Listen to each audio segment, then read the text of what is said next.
Welcome back, viewers. You're watching WION World is One. This is World DNA, the show that gets you ahead of the rest. I'm Shivan Jonna. And I'm Raisha Sehgal. On the show today, Hamas has named Yahya Sinwar, who was the mastermind of the October 7th attack on Israel, as its next chief. And he has lost out to another contender. We're talking about Khalid Mishal. What are the broader repercussions of this decision, and what is the signal that Hamas is sending out? We'll, of course, be tracking that on the show today. Also on World DNA, we continue to track what is happening in Bangladesh. Nobel laureate Muhammad Yunus has been appointed as the head of the interim government. The decision was made during a meeting between Bangladeshi President Shahabuddin and the coordinators of the anti-discrimination student movement. We are going to be tracking that closely, as we have been right here on WION World is One. Let's get started with the headlines here.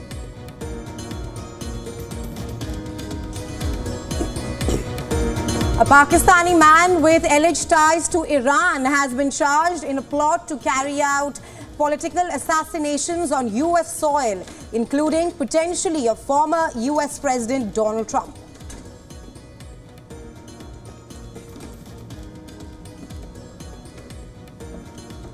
Hamas names Yahya Sinwar, the man Israel claims masterminded the October 7th attack, as its new political chief, following last week's killing of his predecessor, Ismail Haniyeh.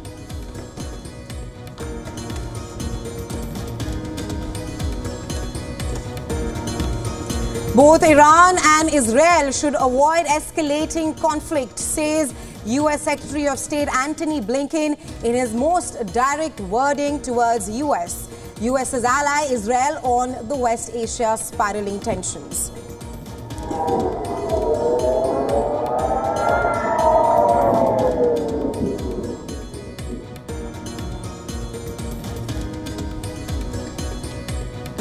Nobel laureate Muhammad Yunus is named chief advisor of Bangladesh's interim government after Prime Minister Sheikh Hasina resigned and fled the country following a violent crackdown on a student-led uprising.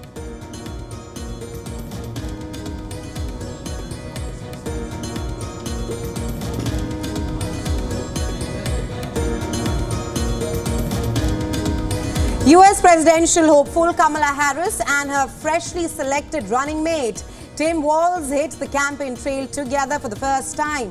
The Democratic duo fire up supporters at a rally in key battleground Pennsylvania.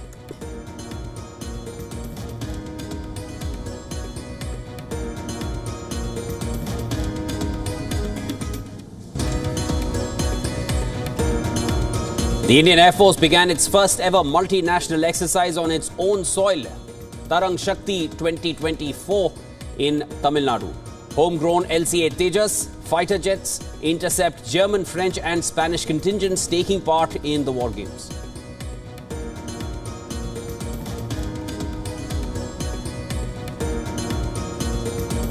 Japan's inflation-adjusted real wages rise in June for the first time in more than 2 years.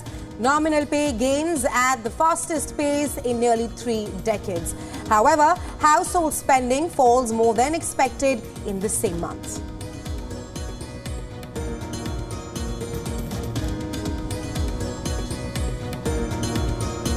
India's men's hockey team goes down fighting against world champions Germany in the semi-final. Harmanpreet Singh's side will fight for a bronze medal now against Spain on Thursday.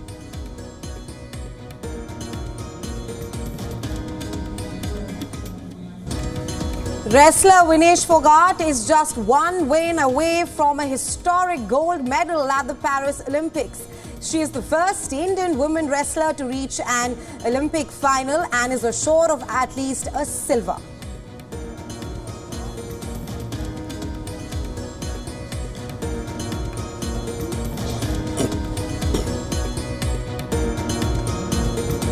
The US Justice Department has charged a Pakistani man with trying to hire a hitman to assassinate political figures in the US. The potential targets includes the recent incident of assassination attempt on former US President Donald Trump. The department has also alleged that Asif merchant have ties with the Iranian government for planned assassinations in the future. However, officials have said they have no evidence to prove the connection between Merchant and the rally shooting. As per the department, Merchant has been arrested for disrupting a quote-unquote far-ranging plot. It also includes seeking to steal sensitive computer files from US officials. Let's get you this context of the case right now. Merchant was arrested in New York on the 12th of July, which was the day before Thomas Matthew Crooks shot and also injured Trump at a Pennsylvania rally. A week before this attack, US intelligence services tracked an Iranian assassination plot against Donald Trump. This also prompted the Secret Service to increase security for his Butler rally. As per an affidavit included with the FBI charges, the department revealed that Merchant had been in contact with a source to plan criminal acts, including meeting with hitmen. The source, which the department has kept confidential, reported Merchant's plan to the law enforcement. After this, Merchant was put in touch with two US law enforcement officers who were undercover as hitmen. The FBI has also linked Merchant to the foiled Iranian attempt of assassinating the former US National Security Advisor John Bolton in 2022. And this came as revenge for the 2020 killing of Qasem Soleimani, an officer in the IRGC, in an American drone attack, who was killed in an American drone attack in Iraq. Now, Merchant's case was thoroughly read by different agencies, including the Secret Service. In fact, the chairperson of US's House Intelligence Committee has said that failure of the Secret Service in deterring Trump's assassination attempt, despite all these early warnings, is, and I'm quoting here, outrageous.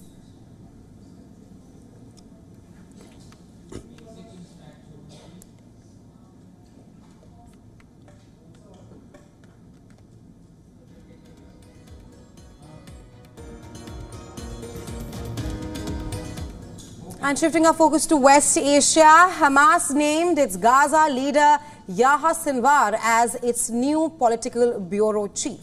Sinwar will be the successor to former political chief Ismail Haniyeh, who was assassinated in Tehran just last week. Now, the Hamas group announced the selection of Commander Yahya Sinwar in a brief statement. Sinwar is viewed as the mastermind behind the October 7th attack on Israel by Hamas, in which more than 1,000 people were killed and over 200 others were taken captive. Since then, he has gone largely unseen. The architect of the attack has been in hiding in Gaza, defying Israeli attempts to kill him. Sinwar was born in a refugee camp in the southern Gaza city of Khan Yunis. He became the leader of Hamas in the Gaza Strip in 2017. But his appointment to the top post now comes as an indicator of the position that Gaza holds in the group's political vision. Analysts say that this choice puts Gaza front and center of the dynamics in the Hamas movement, not just in terms of the events on the ground, but also politically. Sinwar will now call the shots on a ceasefire deal, and Israel needs to face him for a solution to the war. U.S. Secretary of State Antony Blinken has also said that Sinwar will be the primary decider on a ceasefire, emphasizing that the United States has communicated to both Iran and Israel that the conflict must not escalate. Blinken also said that talks to achieve a ceasefire and hostage deal have reached the final stage. With regard to Mr. Sinwar, he has been and remains the primary decider when it comes to concluding a ceasefire. And so I think this only underscores the fact that it is really on him to decide whether to move forward with a ceasefire. In this choice that is set to determine the group's future, other Hamas leaders who were seen as potential replacements for Haniyeh have lost out. The most significant of them was Khalid Mashal. The former leader led Hamas for 13 years from outside the Palestinian territories until passing the baton to Haniyeh in 2017. But the movement appears united around the choice of Sinwar. According to reports, Mashal has backed Sinwar in loyalty to Gaza and its people. Lebanon's Hezbollah group has also welcomed Sinwar's appointment, calling it a strong message to Israel and the US. Meanwhile, Israel's military spokesperson Daniel Hagari has said that there is only one place for Yahya Sinwar, and that is next to the other militants behind the October 7th attack who have already been killed. Yahya Sinwar is an archi-terrorist responsible for one of the most horrible terror acts in history, the 7th of October. There is only one place for Yahya Sinwar. It's next to Muhammad Def, next to Randur, next to Ayman Nofel, next to all the terrorists that were responsible for the 7th of October. This is the only place we are planning for Yahya Sinwar. And to discuss this further, we have with us Alan Burstein, visiting assistant professor at the Israeli Institute, fellow Department of Political Science, University of California. Thank you so much for being here with us today on World DNS. Now, Khalid Mishal was considered as a strong contestant. However, Hamas has now chosen Yahya Sinwar as their next chief. The pertinent question being, why was Yahya Sinwar chosen over Mishal, and what is the broader messaging being sent out to Israel with this selection? First of all, thank you for having me. There's a lot of importance around this decision of Hamas. First of all, the fact that Khalid Mashal lost, and he lost largely because Yahya Sinwar vetoed him. The external leadership of Hamas wanted Khalid Mashal, but Yahya Sinwar said no. Now, according to reports, he said no because he wanted someone, he thought maybe it would be Khalid al-Hayya, who was closer to Iran or Syria. But really, this indicates the shifting weight, as you said, of the war and of the Hamas movement from the external leadership to the internal leadership. Ever since the assassination of Hamas's founder in 2004, Ahmed Yassin, the leadership has moved abroad, and the larger leadership, the more prominent leadership, has been abroad. This is a game changer. For the first time in 20 years, the leader of the Hamas movement is going to be in the Palestinian territories, in the Gaza Strip. And more than that, Yahya Sinwar is also effectively the leader of the Al-Qassam brigades. Muhammad Def is dead. He appointed someone else to be the leader, but he's the one who appointed him. So for the first time in 20 years, we have the leader of the political bureau being also the leader of the military wing. And this is a game changer for the movement, and it remains to be seen how it actually leads the movement in a different trajectory. Yahya Sinwar is one of the more radical figures. He's against the ceasefire. But it remains to be seen how this new position may change his position or not. But Hamas is a different movement as of today than it was yesterday. Alan, as you mentioned, he's been a radical figure and is one. Now, Sinwar has largely remained elusive since October 7th and reported to be hiding in the Gaza tunnels. There was a brief visual of him probably shared back in February, which just showed a glimpse of him getting out of the tunnel. Khalid Mashal instead is based in Qatar, just like Ismail Haniyeh was. How do you feel ceasefire talks will be impacted now that Hamas has a Politburo who has been in hiding throughout? So to some extent, it's going to make the negotiations harder, but to some extent, it's actually going to make the negotiations more straightforward. Mm-hmm. One of the things we saw in the negotiations is that the external leadership was almost embarrassed. They could not commit to a ceasefire. Ismail Haniyeh wanted to go forward with a deal, but until Yahya Sinwar said yes, Ismail Haniyeh was the leader of Hamas, but actually he had no control over what happened in Gaza. Now, if the leadership agrees, then the leadership is also in control of what happens in the Gaza Strip. What we're likely to see is Sinwar's deputy, Khalil al-Hayya. This was his deputy in the Gaza Strip, and now he's been appointed to be his deputy in the political bureau also. He's abroad. He was in Egypt the last time we heard. He is likely to become the most direct figure of negotiations. It may make negotiations harder because Yahya Sinwar is a radical. He was against the ceasefire. But at the same time, if the movement agrees to something, then we know that the internal movement is also agreed to it, as opposed to if Ismail Haniyeh agreed to it, it may have meant nothing for the fighting in the Gaza Strip. So now there's a more direct line to the fighters in the Gaza Strip. Right, Alan, we've been talking here about how Sinwar has been in hiding. The question being is that, will Sinwar reveal himself to carry out the duties like Haniyeh did? And does that perhaps make him more vulnerable, as Israel has already called for the swift elimination of the new Hamas chief? So I think it depends, I'll say this directly, I think it depends how long he remains alive. I think that if the war comes to a ceasefire, he will definitely come out in public and be a very big political figure. Historically, the political leader of Hamas has more safety. I mean, Ismail Haniyeh was killed, but that was the first time that a political leader of Hamas was killed in the political bureau in a very long time.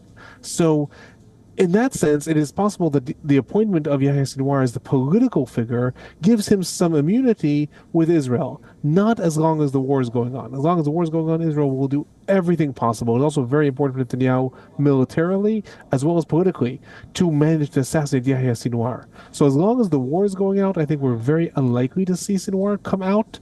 If it comes to ceasefire, we will probably see him come out and be a very big public figure. One more thing I'll say, historically, whenever a leader was appointed the head of the political bureau, they left the Palestinian territories. We saw this with Ismail Haniyeh. He was the leader of Hamas in Gaza. In 2017, he's appointed the political leader. He left to Qatar, to Syria, then back to Qatar.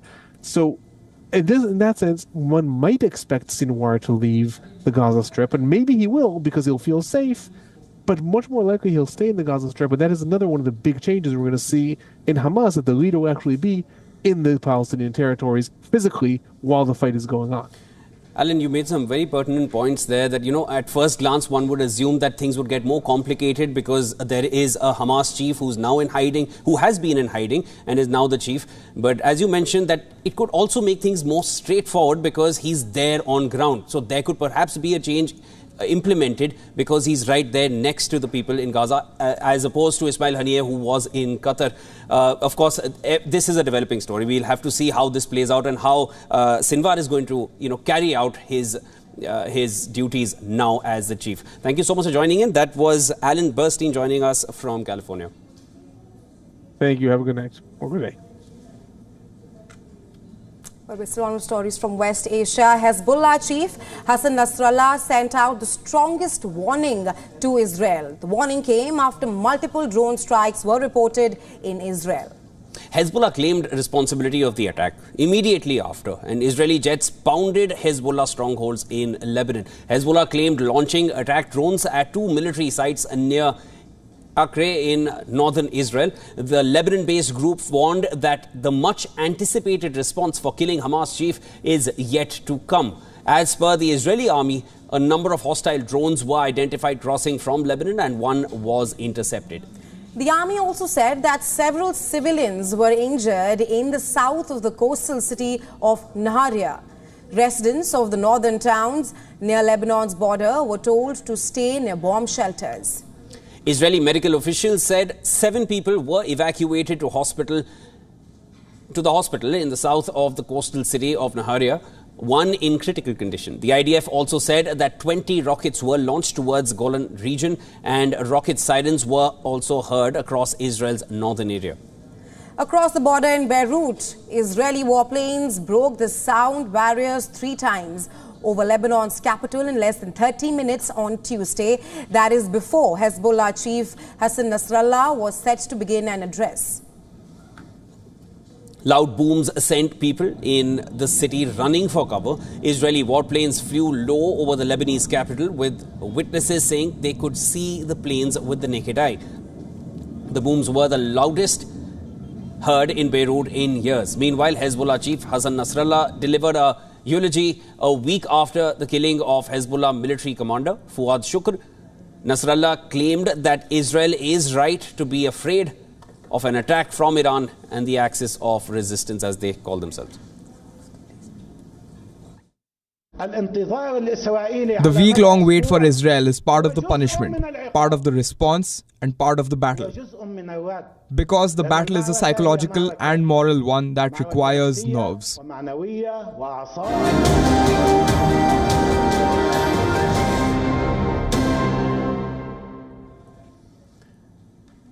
All right, let's shift focus to the U.S. Democratic presidential nominee Kamala Harris and her newly selected vice presidential running mate, Minnesota Governor Tim Walz, campaigned for the first time together on Tuesday in Philadelphia. They kicked off a multi-day tour of battleground states aimed at introducing Walz to the national stage. Well, Harris's campaign said that it raised more than $20 million in the hours after she announced Walz as her vice presidential pick.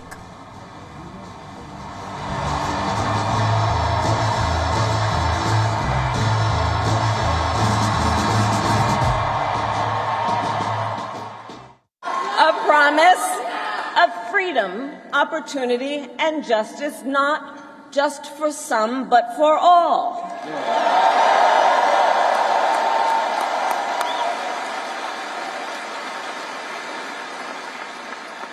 So, Pennsylvania, I'm here today because I found such a leader. Governor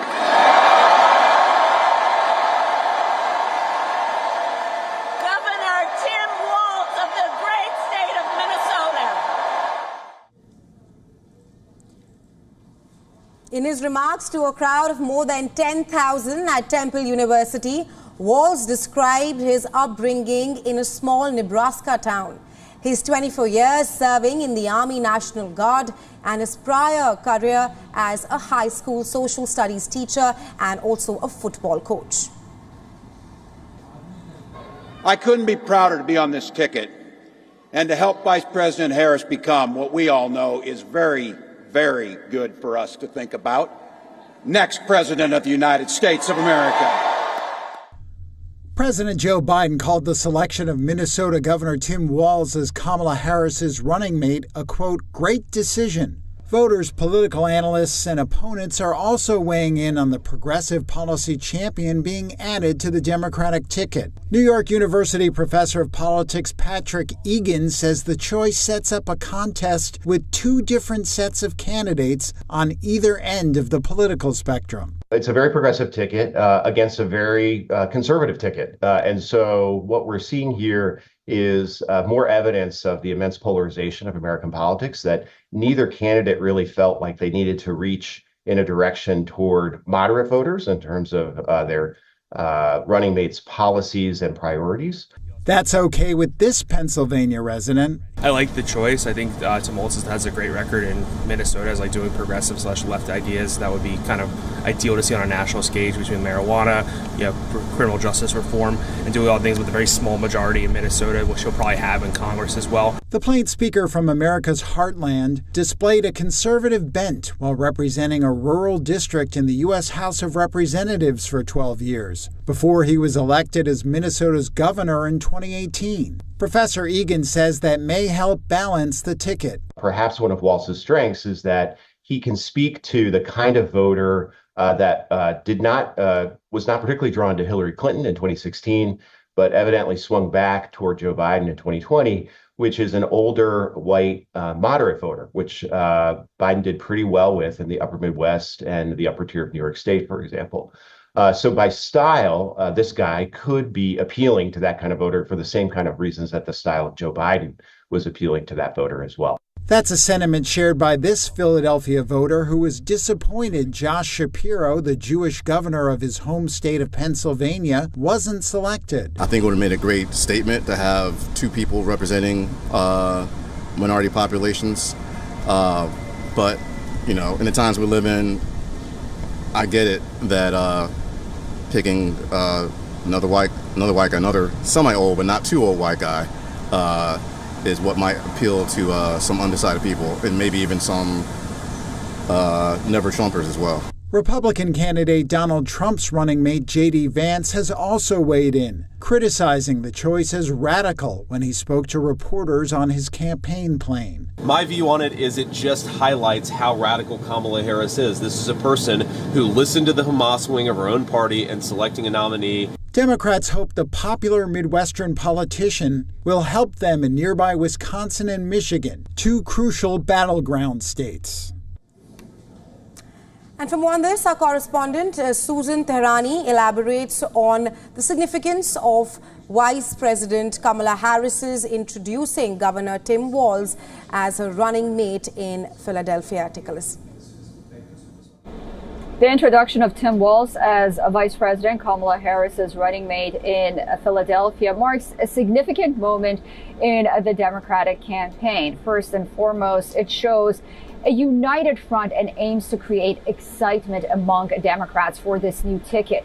The event raised over $20 million in just a few hours, demonstrating strong support. Now, Walz's folksy personality is appealing to some voters. However, his progressive policies may turn off middle-of-the-road Democrat voters. Republicans are already branding him as being a quote-unquote San Francisco-style liberal like Kamala Harris. Susan further tells us about Governor Tim Walz's record alignment with the Democratic Party and the potential implications of the Democrats' campaign now. Tim Walz's record as a Liberal governor of Minnesota aligns well with the Democratic Party's platform on several issues. First of all, he has enacted policies like free college tuition, legal recreational marijuana, and protection for transgender people. However, his response to the George Floyd protests in his state and his stance on public safety will be used by Republicans to attack him as being way too liberal. Nonetheless, his strong liberal views will likely attract young Democratic voters. The campaign will ultimately have to balance Walz's strengths to mitigate his vulnerabilities. It's time now for a quick short break, but don't go anywhere. On the other side of World DNA, we'll get your story from Bangladesh, where Nobel laureate Muhammad Yunus has been named as the chief advisor of Bangladesh's interim government after former Prime Minister Sheikh Hasina's resignation.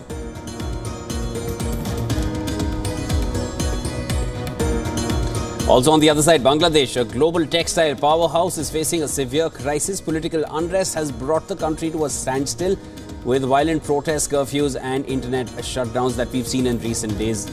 We are going to be tracking those developments closely. What is happening in Bangladesh, all that and a lot more on the other side. Come right back. This is World DNA.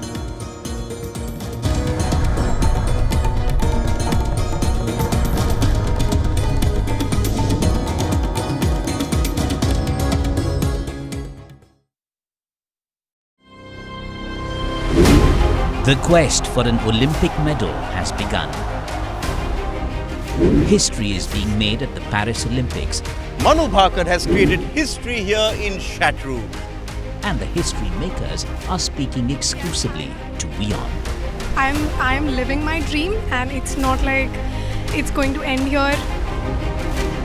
The best in the world have descended upon Paris, defying gravity and setting new benchmarks. And we are there to cover it all. The Olympic Games are the pinnacle of sport, and they demand sacrifices from both sportspersons and those covering it. I'm Digvijay Singhdeo, and I will be tracking the best in sport from here in Paris.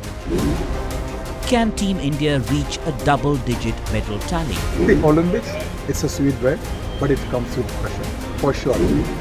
Watch Gunning for Glory through the Paris Olympics at these times on WION.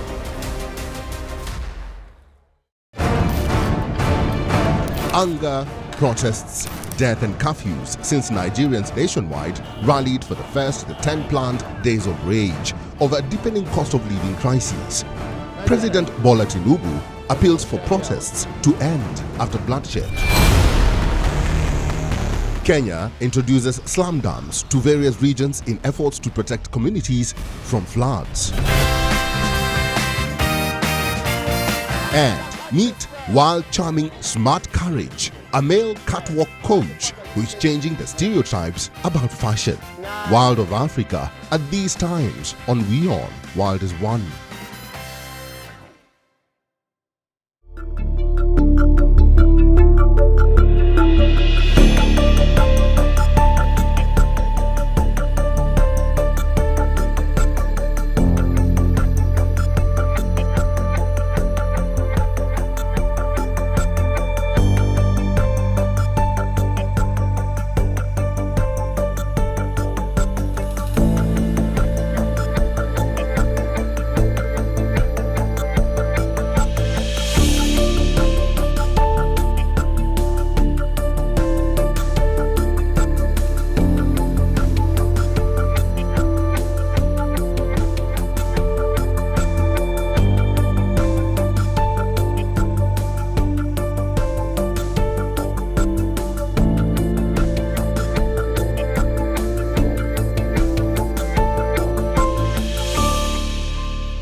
From the bustling trading floors of Wall Street to the vibrant exchanges of Asian stock markets, WION breaks it down for you to make sense of what's happening, as we reveal the key factors behind events, strategic battles, and the game-changing business decisions that shape the world. We bring you all of this and more on World Business Watch.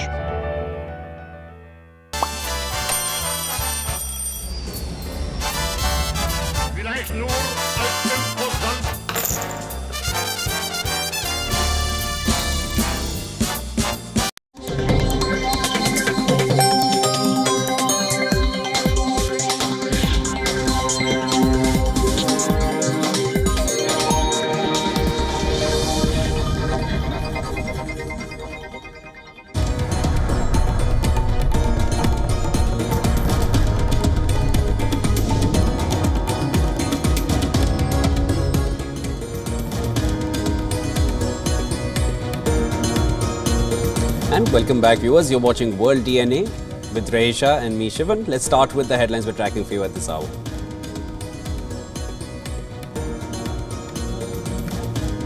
A Pakistani man with alleged ties to Iran has been charged in a plot to carry out political assassinations on US soil, including potentially of former US President Donald Trump.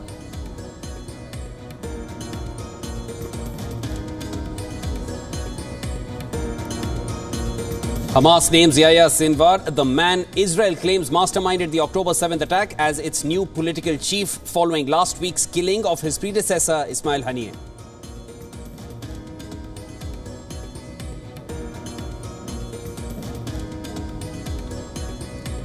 Both Iran and Israel should avoid escalating conflict, says US Secretary of State Antony Blinken in his most direct wordings towards US ally Israel on the West Asia's spiraling tensions.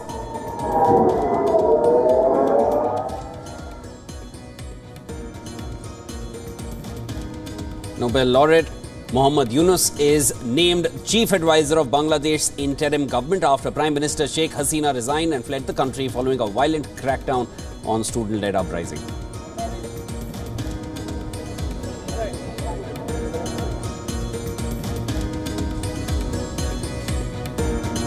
US presidential hopeful Kamala Harris and her freshly selected running mate Tim Walz hit the campaign trail together for the first time. The Democratic duo fire up supporters at a rally in Key Battleground, Pennsylvania.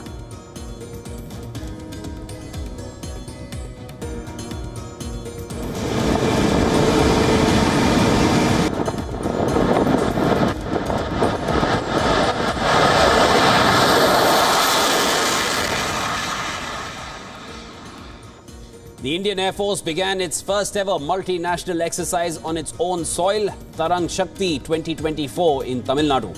Homegrown LCA Tejas fighter jets intercept German, French and Spanish contingents taking part in the war games.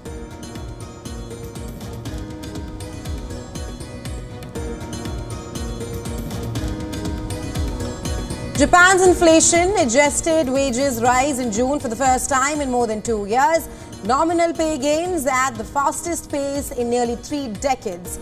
However, household spending falls more than expected in the same month.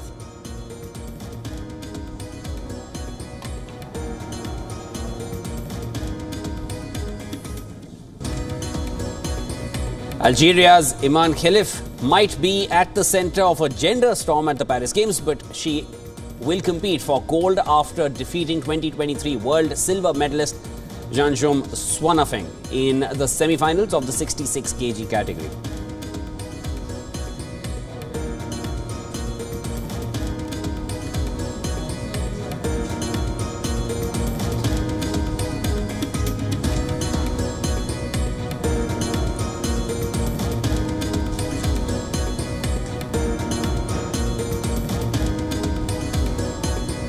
Wrestler Vinesh Fogart is just one win away from a historic gold medal at the Paris Games. She is the first Indian woman wrestler to reach an Olympic final and is assured of at least a silver.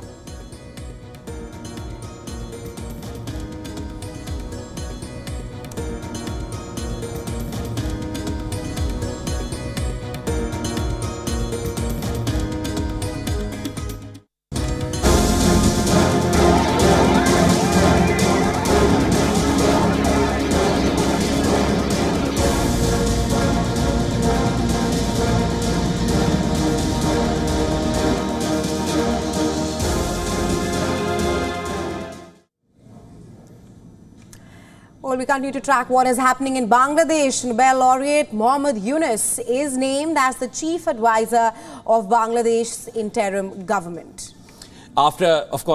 Comes after Prime Minister Sheikh Hasina resigned and fled the country following a violent crackdown on the reforms protests. Now, the decision was made during a meeting between Bangladeshi President Shahabuddin, the coordinators of the anti-discrimination student movement and the chiefs of the armed forces of Bangladesh. A 13-member team from the anti-discrimination student movement went to Banga Bhavan, which is the official residence of the Bangladeshi president, to discuss the current situation and the outline of the interim government.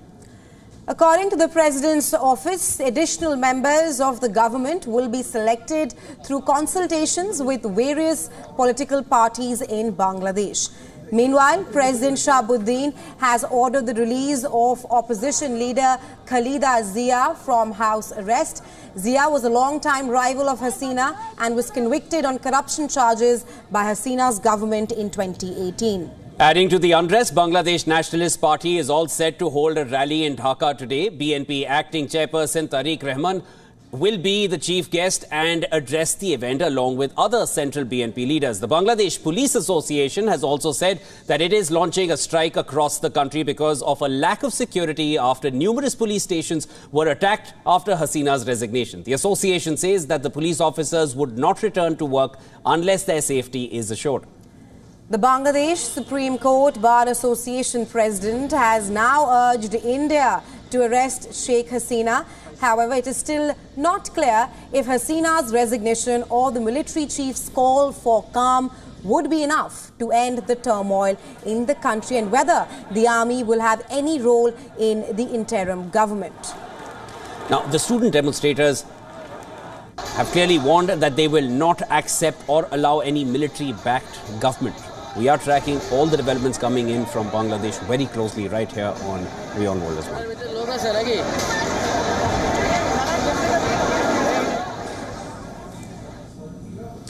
As leaders are toppled and forced to flee their nations, their once impenetrable fortresses of power become spectacles of public retribution. Right, Shivan. And the oust of Sheikh Hasina in Bangladesh is not an isolated incident. Earlier in Sri Lanka and Afghanistan, two similar events offer a stark reminder of how quickly the trappings of power can crumble in the face of a popular uprising. Our next report telling you more.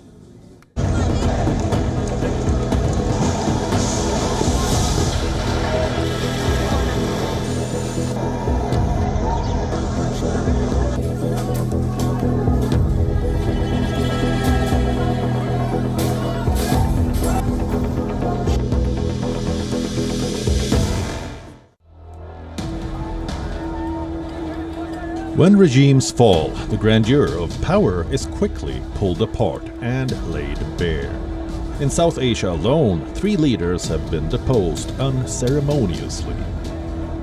Afghanistan's President Ashraf Ghani, Sri Lanka's President Gotabaya Rajapaksa, and on Monday, Bangladesh's Prime Minister Sheikh Hasina were forced to flee their countries amidst chaos. Interestingly, all 3 leaders fled in helicopters. As Bangladesh's Prime Minister Sheikh Hasina fled the country, stepping down after 15 years in power, jubilant crowds flooded the streets and thousands stormed her official residence. Ganababan in Dhaka. The scenes of looting her personal belongings went viral. On stark display was the incandescent public fury. From suitcases to live fish and chicken, the protesters carried away anything they could lay their hands on.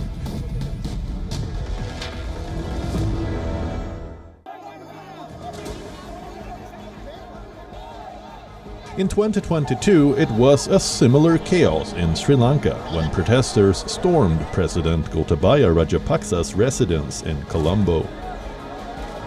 Images of protesters swimming in his pool, lounging on his furniture and looting his belongings became symbols of the public's rage against his failed leadership.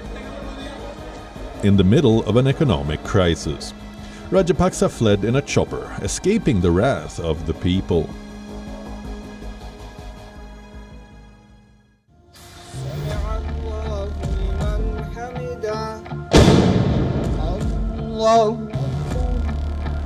In 2021, Taliban fighters stormed the presidential palace in Kabul, Afghanistan, taking over the seat of President Ashraf Ghani, who fled the country in a helicopter to avoid bloodshed. It had marked the end of a 20-year attempt by the West to rebuild Afghanistan. In the modern world, democracy allows people to elect their leader. However, when governments fail to meet the expectations of their citizens, public outrage topples regimes. This often results in the chaotic looting of palaces and the fleeing of leaders. The fall of regimes in South Asia provides stark examples of how swiftly power can crumble, and homes of leaders become sites of public spectacle.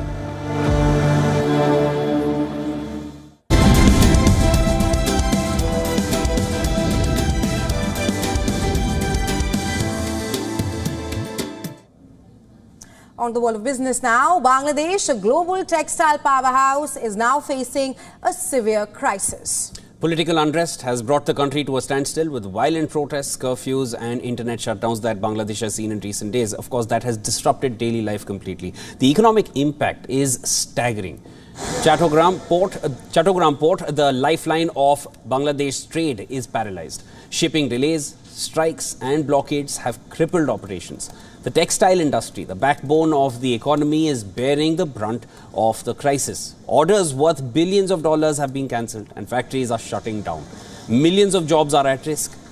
Of course, the question is, can Bangladesh recover, or will this crisis reshape the global textile landscape? Now, the crisis in Bangladesh has prompted international buyers to reassess their sourcing strategies, with the country's garment exports valued at $3.5 to $3.8 billion monthly, facing severe interruptions. Alternatives are being explored, though. India, of course, is emerging as a key beneficiary here, with industry experts forecasting an additional $300 to $400 million in monthly orders if 10 to 11% of Bangladesh's exports shift to Indian hubs like Tirupur. This shift could lead to a 10% increase in orders for Indian exporters this financial year. However, experts also caution that the crisis could lead to longer-term shifts, with buyers diversifying supply chains to other markets such as Vietnam and Cambodia. Now, the ongoing crisis in Bangladesh, which has seen the country's textile sector plunged into chaos, is causing a ripple effect across global supply chains. The economic toll could reach up to $10 billion, impacting not only Bangladesh's economy but also international brands reliant on its production. As India positions itself as an alternative, the impact is mixed. While textile hubs like Tirupur stand to benefit, regions like Surat face significant losses due to disrupted exports. Meanwhile, the long-term impact on the global textile industry remains uncertain.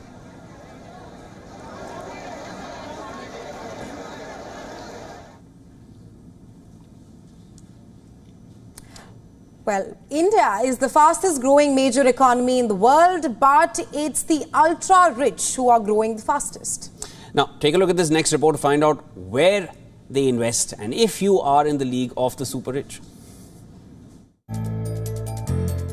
India is witnessing a rapid increase in its ultra-high net worth individuals, or those with a net worth of at least $30 million.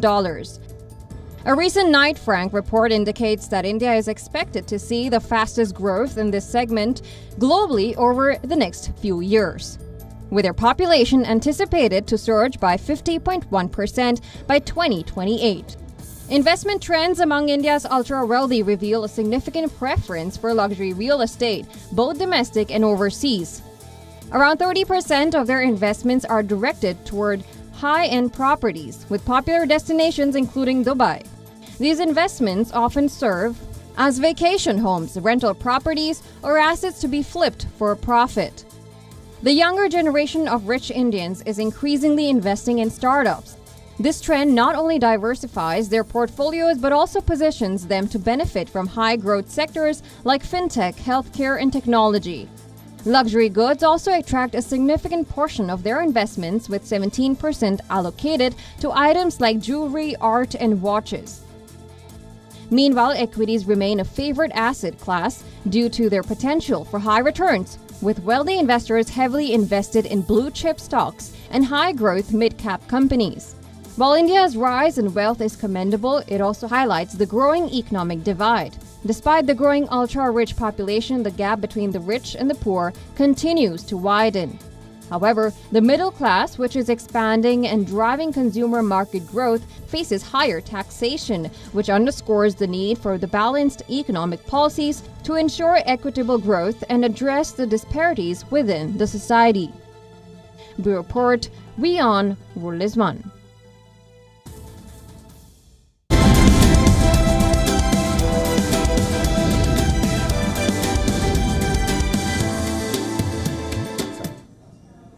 All right, next up, let's take a look at what's happening in technology. French cyber crime police are investigating a ransomware attack against the Grand Palais Exhibition Hall in Paris, where Olympic events, including fencing and taekwondo, are being held. According to reports, cyber criminals targeted the institution's central computer system. The incident, however, did not cause any disruption to the Olympic events. The attackers reportedly gave the authorities 48 hours to pay the ransom, threatening to post the financial data in case of no payment.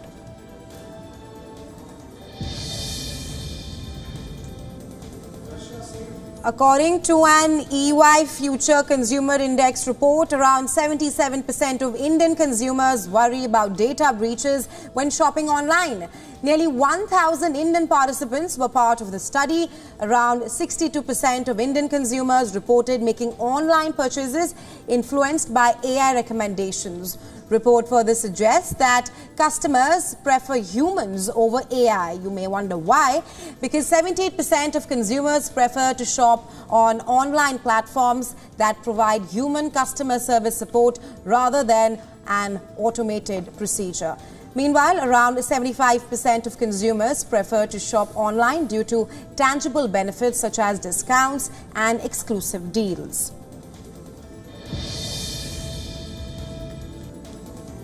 As Chinese companies rush to enter the AI video generation market, major tech firms ByteDance and Alibaba are separately working on enhancing their capabilities with new tools that create videos from text prompts.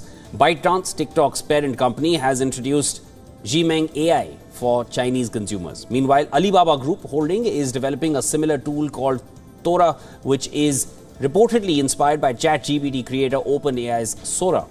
These firms are joining a surge of Chinese tech companies that are venturing into the booming AI-based video generation market.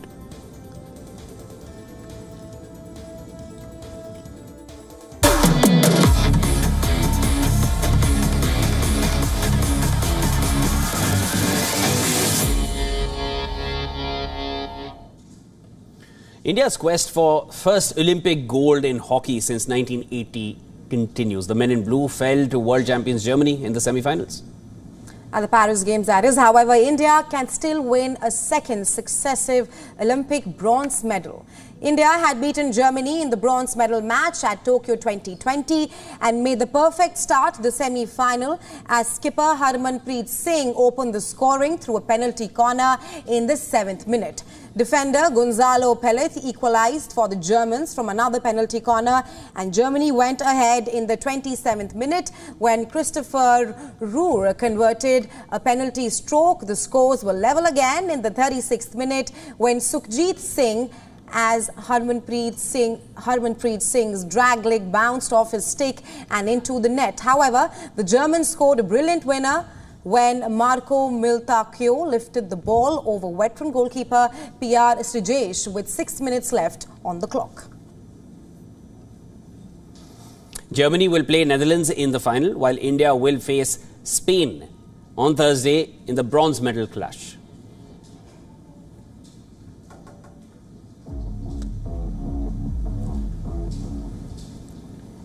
Hockey India President Dilip Tirke spoke to WION Sports editor Digvijay Singh Deo in Paris World Champions Germany in the semi-finals at the Paris Games. Take a listen.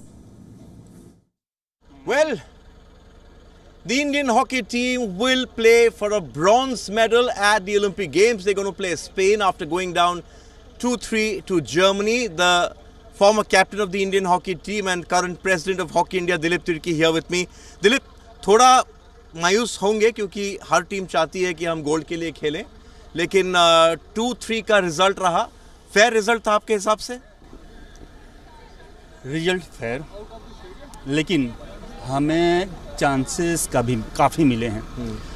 हम जिस हिसाब से हम start किया, जिस first quarter, second quarter, even third quarter तक हम excellent hockey खेले हैं। हमें शॉर्ट कॉल मिला है प्रॉपर टाइम में, हमें फील्ड गोल करने का मौका मिला है प्रॉपर टाइम में। यदि हम गोल नहीं कर पाएंगे, हम गोल नहीं दागेंगे, तो हम कैसे जीत पाएंगे?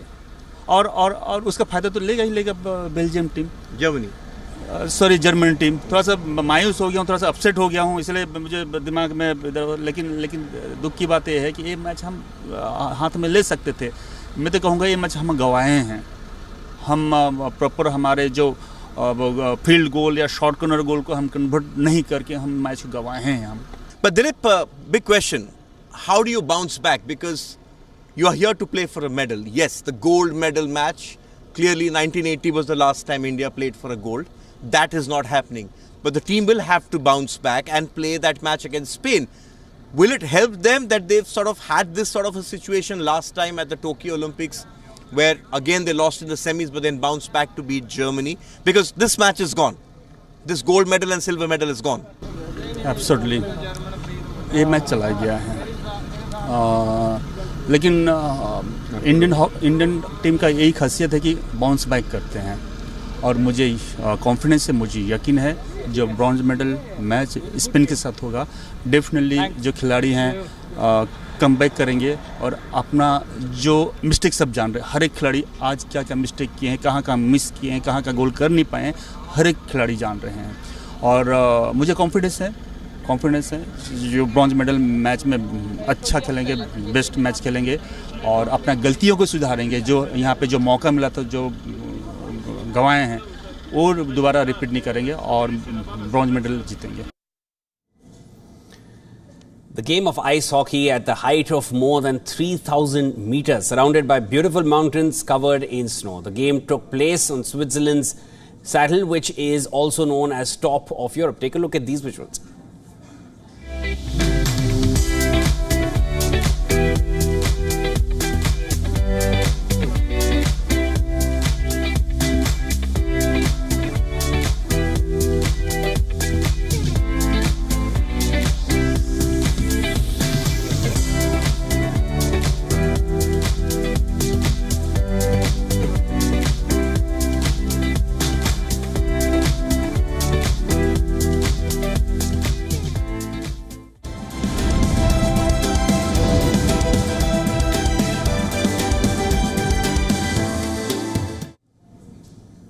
And now let's get you the latest updates from the world of entertainment. Disney's Deadpool and Wolverine continued its reign at the top of the UK and Ireland box office.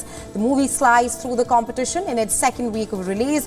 The superhero movie accumulated $10.1 million over the weekend, bringing its total haul to $42.4 million. That makes it the third highest grossing movie of 2024 in the territory so far, after Inside Out 2 and Dune Part 2.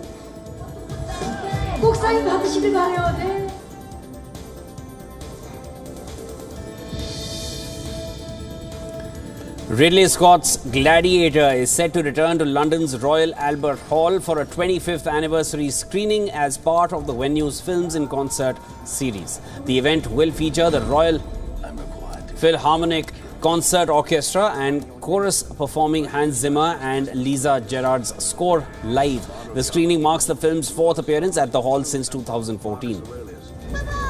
Father to a murdered son, husband to a murdered wife. Veteran director and screenwriter Paul Schrader will be honored at this year's Lucca Film Festival with the Lifetime Achievement Award. The Italian event will also screen a retrospective of some of Schrader's best movies. The director began his career as a screenwriter for Martin Scorsese with scripts to such classics as Raging Bull and Taxi Driver before stepping behind the camera for his 1978 directorial debut Blue Collar.